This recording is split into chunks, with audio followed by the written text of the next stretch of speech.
ನಮಸ್ಕಾರ ವೀಕ್ಷಕ ಬಂಧುಗಳೇ, ನಿಮ್ಮ ರೇಡಿಯಂಟ್ ಕಥಾಲೋಕಕ್ಕೆ ಸ್ವಾಗತ, ಸುಸ್ವಾಗತ. ಯುದ್ಧ ಭೂಮಿಯಲ್ಲಿ ಸತ್ತವರು ಮತ್ತೆ ಜೀವ ತುಂಬಿ ಎದ್ದು ನಿಂತರೆ ಅದು ವರದಾನವೇ ಅಥವಾ ಶಾಪವೇ? ಸಮುದ್ರ ಮಂಥನದ ಆ ಮಹಾಕ್ಷಣದಲ್ಲಿ ದೇವತೆಗಳನ್ನೇ ಗಾಬರಿಗೊಳಿಸಿದ ಒಂದು ಅಸಾಧ್ಯ ಶಕ್ತಿ ಕಾರ್ಯನಿರ್ವಹಿಸುತ್ತಿತ್ತು. ಅಸುರರು ಸತ್ತರೂ ಸೋಲಲಿಲ್ಲ, ಏಕೆಂದರೆ ಅವರ ಹಿಂದೆ ನಿಂತಿದ್ದವನು ದೇವನೂ ಅಲ್ಲ, ರಾಕ್ಷಸನೂ ಅಲ್ಲ, ಮೃತ್ಯುವನ್ನೇ ಸೋಲಿಸಿದ ಮಹಾನ್ ಋಷಿ. ಅವರು ಶಿವನಿಂದ ಪಡೆದ ರಹಸ್ಯ ಮಂತ್ರದಿಂದ ಯುದ್ಧದ ದಿಕ್ಕನ್ನೇ ತಿರುಗಿಸಿದವನು.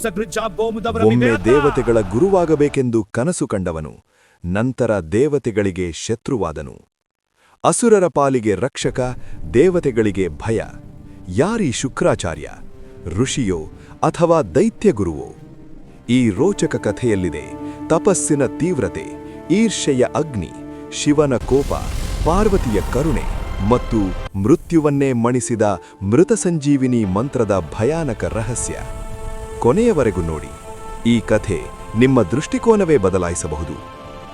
ಸಮುದ್ರ ಮಂಥನದ ಸಮಯದಲ್ಲಿ ಅಮೃತದ ಹುಡುಕಾಟಕ್ಕಾಗಿ ದೇವತೆಗಳು ಮತ್ತು ಅಸುರರು ಒಟ್ಟಾಗಿ ಕೆಲಸ ಮಾಡಿದರು. ಆದರೆ ಅಮೃತ ಸಿಕ್ಕ ಕೂಡಲೇ ಭಯಂಕರ ಯುದ್ಧ ಆರಂಭವಾಯಿತು. ಎಲ್ಲಾ ದೇವತೆಗಳು ಒಗ್ಗೂಡಿ ಅಸುರರ ಮೇಲೆ ದಾಳಿ ಮಾಡಿದರು. ಒಬ್ಬೊಬ್ಬ ರಾಕ್ಷಸರು ಸತ್ತು ಬೀಳುತ್ತಿದ್ದರು. ಆದರೆ ಆಗ ಒಂದು ಅದ್ಭುತ ಘಟನೆ ನಡೆಯಿತು. ಸತ್ತ ರಾಕ್ಷಸರು ಮತ್ತೆ ಜೀವ ತುಂಬಿ ಎದ್ದು ನಿಲ್ಲುತ್ತಿದ್ದರು. ಇದನ್ನು ಕಂಡ ದೇವತೆಗಳು ಗಾಬರಿಯಾದರು. ಇದು ಯಾವ ಮಾಯೆ? ಈ ಶಕ್ತಿಯನ್ನು ತನ್ನದೇ ಆದ ಜ್ಞಾನದಿಂದ ನೀಡಿದವರು ಯಾರು? ಅವರು ರಾಕ್ಷಸರಲ್ಲ, ಬದಲಿಗೆ ಮಹಾನ್ ಋಷಿ. ಬಹುವರ್ಷಗಳ ತಪಸ್ಸಿನ ನಂತರ ಈ ಜ್ಞಾನ ಪಡೆದವರು. ಮಹರ್ಷಿ ಭೃಗುವಿನ ಪುತ್ರ, ಅಸುರರ ಗುರು ಶುಕ್ರಾಚಾರ್ಯ. ಅವರನ್ನು ದೈತ್ಯಗುರು ಎಂದು ಕರೆಯುತ್ತಾರೆ. ಆದರೆ ಒಂದು ಕಾಲದಲ್ಲಿ ಶುಕ್ರಾಚಾರ್ಯರು ದೇವತೆಗಳ ಗುರುವಾಗಬೇಕೆಂದು ಬಯಸಿದ್ದರು. ಆದರೆ ಏನಾಯಿತು? ಅವರು ದೇವತೆಗಳನ್ನು ಶತ್ರುಗಳಂತೆ ನೋಡಲು ಆರಂಭಿಸಿದರು. ಭಾಗವತ ಪುರಾಣದ ಪ್ರಕಾರ ಶುಕ್ರಾಚಾರ್ಯರು ಶ್ರಾವಣ ಮಾಸದ ಅಷ್ಟಮಿ ದಿನ ಜನಿಸಿದರು. ಮಹರ್ಷಿ ಭೃಗು ಮತ್ತು ಅವರ ಎರಡನೆಯ ಪತ್ನಿ ಕಾವ್ಯಮಾತಾ, ಕೆಲವು ಗ್ರಂಥಗಳಲ್ಲಿ ಪುಲೋಮೆ ಎಂದು ಹೇಳಲಾಗುತ್ತದೆ, ರವರ ಪುತ್ರ. ಜನನದ ಸಮಯದಲ್ಲಿ ಅವರ ಹೆಸರು ಉಶನಾ ಎಂದಿತ್ತು. ಆದರೆ ನಂತರ ಶುಕ್ರಾಚಾರ್ಯ ಎಂದು ಪ್ರಸಿದ್ಧರಾದರು. ಶುಕ್ರಾಚಾರ್ಯರು ಚಿಕ್ಕ ವಯಸ್ಸಿನಿಂದಲೇ ಬುದ್ಧಿವಂತರಾಗಿದ್ದರು. ಅವರು ಮಹರ್ಷಿ ಅಂಗಿರಸರ ಆಶ್ರಮದಲ್ಲಿ ವಾಸ ಮಾಡಿ ರಾಜನೀತಿ, ಯುದ್ಧಕಲೆ, ವಿಜ್ಞಾನ ಮತ್ತು ತಪಸ್ಸಿನ ಜ್ಞಾನ ಪಡೆದರು. ಅಂಗಿರಸರ ಅತ್ಯಂತ ಮೇಧಾವಿ ಶಿಷ್ಯ ಶುಕ್ರಾಚಾರ್ಯ. ಆದರೆ ಕ್ರಮೇಣ ಅವರ ಮನಸ್ಸಿನಲ್ಲಿ ಈರ್ಷೆ ಹುಟ್ಟಿತು. ಅಂಗಿರಸರ ಪುತ್ರ ಬೃಹಸ್ಪತಿಗೆ ಹೆಚ್ಚು ಗಮನ ನೀಡುತ್ತಿದ್ದಾರೆ ಎಂದು ಭಾವಿಸಿದರು. ಗುರುವು ತನ್ನನ್ನು ಉದ್ದೇಶಪೂರ್ವಕವಾಗಿ ಉಪೇಕ್ಷಿಸುತ್ತಿದ್ದಾರೆ ಎಂದು ತಿಳಿದರು. ಬಹಳ ದಿನಗಳ ಕೋಪದ ನಂತರ ಒಂದು ದಿನ ಗುರುವನ್ನು ಕೇಳಿದರು, ನಾನು ಬೃಹಸ್ಪತಿಗಿಂತ ಹೆಚ್ಚು ಸಮರ್ಥನಾಗಿದ್ದರೂ ನೀವು ಅವನಿಗೇಕೆ ಹೆಚ್ಚು ಗಮನ ನೀಡುತ್ತೀರಿ? ಅವನಿಗೇಕೆ ಹೆಚ್ಚು ಜ್ಞಾನ ಕೊಡುತ್ತೀರಿ?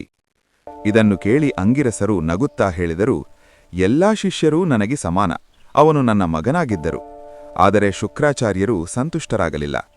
ಈರ್ಷೆಯ ಮುಂದೆ ಗುರುವಿನ ಮಾತು ವ್ಯರ್ಥವಾಯಿತು. ಕೊನೆಗೆ ಅವರು ಅಂಗಿರಸರ ಆಶ್ರಮವನ್ನು ತ್ಯಜಿಸಿ ಋಷಿ ಗೌತಮರ ಆಶ್ರಮಕ್ಕೆ ಹೋದರು ಮತ್ತು ಅವರನ್ನು ಗುರುವಾಗಿ ಸ್ವೀಕರಿಸಿದರು. ಆದರೆ ಶೀಘ್ರದಲ್ಲೇ ಮತ್ತೊಂದು ಘಟನೆ ನಡೆಯಿತು.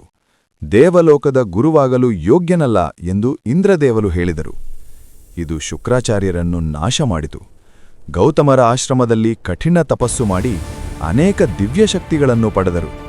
ಅದರಲ್ಲಿ ಅತ್ಯಂತ ವಿಶೇಷವಾದದ್ದು ಮೃತ ಸಂಜೀವಿನಿ ಮಂತ್ರ, ಸತ್ತವರನ್ನು ಜೀವ ತುಂಬಿಸುವ ಮಂತ್ರ.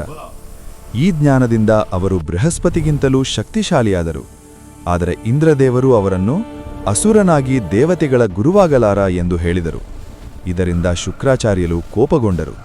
ಇಂದ್ರನ ಮೇಲಿನ ಗೌರವ ನಷ್ಟವಾಯಿತು. ಅವರು ದೇವಲೋಕವನ್ನು ನಾಶ ಮಾಡುವ ನಿರ್ಧಾರ ಮಾಡಿದರು. ಆಗ ಅವರು ಅಸುರರ ಗುರುವಾದರು, ದೈತ್ಯಗುರು ಶುಕ್ರಾಚಾರ್ಯ.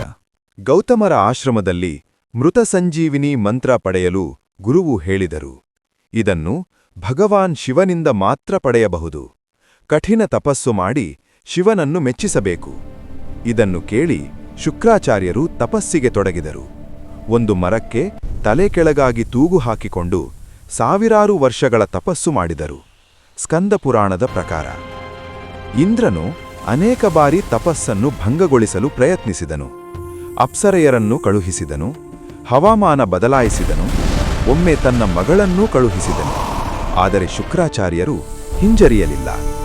ಕೊನೆಗೆ ಭಗವಾನ್ ಶಿವ ಪ್ರಸನ್ನರಾಗಿ ಮೃತ ಸಂಜೀವಿನಿ ಮಂತ್ರವನ್ನು ನೀಡಿದರು. ಆದರೆ ಒಂದು ಷರತ್ತು, ಇದನ್ನು ದುರುಪಯೋಗ ಮಾಡಬಾರದು. ಆದರೆ ಶುಕ್ರಾಚಾರ್ಯರು ಶೀಘ್ರದಲ್ಲೇ ಈ ಪ್ರತಿಜ್ಞೆ ಮರೆತರು ಮತ್ತು ದೇವತೆಗಳ ವಿರುದ್ಧ ಬಳಸಿದರು. ಇದನ್ನು ಕಂಡ ಶಿವನು ಕೋಪದಿಂದ ಶುಕ್ರಾಚಾರ್ಯರನ್ನು ತನ್ನ ಬಾಯಿಯಲ್ಲಿ ಹಾಕಿಕೊಂಡು ನುಂಗಿದನು. ಶಿವನ ಹೊಟ್ಟೆ ಸೇರಿಕೊಂಡ ಶುಕ್ರಾಚಾರ್ಯರು ಭಯಭೀತರಾಗಿ ಕ್ಷಮೆಯಾಚಿಸಿದರು. ಆದರೆ ಶಿವನು ಕೇಳಲಿಲ್ಲ. ಸಾವಿರಾರು ವರ್ಷಗಳ ಕಾಲ ಶಿವನ ದೇಹದೊಳಗೆ ಸಿಕ್ಕಿಹಾಕಿಕೊಂಡರು. ಕೊನೆಗೆ ಒಂದು ದಾರಿ ಕಂಡುಹಿಡಿದು ಶಿವನ ಲಿಂಗದ ಮೂಲಕ ಹೊರಬಂದರು. ಇದರಿಂದಾಗಿ ಅವರ ಹೆಸರು ಶುಕ್ರ ಆಯಿತು. ಶಿವನ ಕೋಪ ಇನ್ನೂ ಶಮನವಾಗದಿದ್ದಾಗ ಪಾರ್ವತೀದೇವಿ ಮಧ್ಯಪ್ರವೇಶಿಸಿ ಕರುಣೆ ತೋರಿಸಿದರು. ಅವರು ನಿಮ್ಮ ದೇಹದಿಂದ ಹೊರಬಂದಿದ್ದಾರೆ, ಆದ್ದರಿಂದ ನಿಮ್ಮ ಪುತ್ರನಂತೆ ಎಂದು ಹೇಳಿ ಶಿವನನ್ನು ಶಾಂತಗೊಳಿಸಿದರು. ಶಿವನು ಕ್ಷಮಿಸಿ ಶುಕ್ರಾಚಾರ್ಯರನ್ನು ತನ್ನ ಪುತ್ರನಂತೆ ಸ್ವೀಕರಿಸಿದರು.